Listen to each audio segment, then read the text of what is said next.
嗨，大家好，我係 Lia。今日素食咧就係煮家常菜嘅。咁我哋日常咧一般咧就嗰啲菜咧有時剩咗些少咧，咁啊會有噶嘛。咁我立立雜雜咩都有喺呢一度。咁我就係會將佢炒埋。咁啊呢個咧就番薯葉，係喺個菜田度咧就摘出嚟嘅，佢又唔係好多，咁啊就撈埋嚟炒。咁啊仲有一個花生啦。呢個花生咧就係用一個用一個石鐘咧，就係打咗佢，吹咗啲皮去，咁就得個生嘅呢個花生。我有迷迭香啦、油膏啦、麻油同埋呢個海鹽嘅。咁而家咧就係起咗個鑊先，咁啊落咗啲油落去。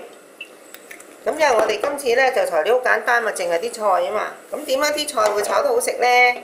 又會唔臭青咧？又好味咧？咁而家咧我就有一個。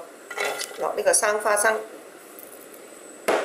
同埋呢一個迷迭香一齊混合佢，然後咧就係喺呢個地方度咧就係炒香佢，咁啊佢哋即係叫炸啦嚇，少少啦。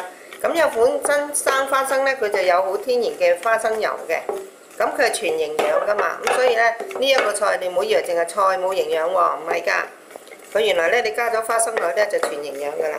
咁啊，如果啲人唔係太中意食啲皮咧，驚住食咗有痛咧，咁你就可以好似我呢個方法咁樣，就係揾個石鐘揼咗佢，揼爆之後咧，咁你就攣下佢，跟住一吹咧，嗰啲衣咧就走晒去㗎啦。炸一炸佢喎，炸一炸佢，等佢花生油出咗嚟。咁我而家咧就將啲菜咧就擺落去，咁啊先咧就擺啲咧有梗嗰啲先咯。個番薯葉咧就係可以後落嘅，有梗嘅啦，佢有菜心啦，有小棠菜，亦都有啲少少生菜咁樣嘅，少少水啦。打菜咧唔夠7分啦，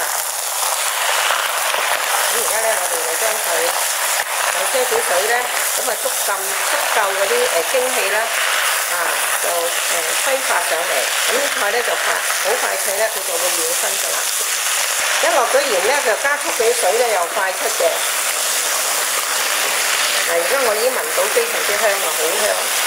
咁咧我哋就落油膏啦，少少就夠啦，調下味就夠啦。落少少麻嘅油落去，咁又調下味又夠啦。呢個家常菜係咪好容易煮啊？咁啊已經得㗎啦。咁啊搞掂。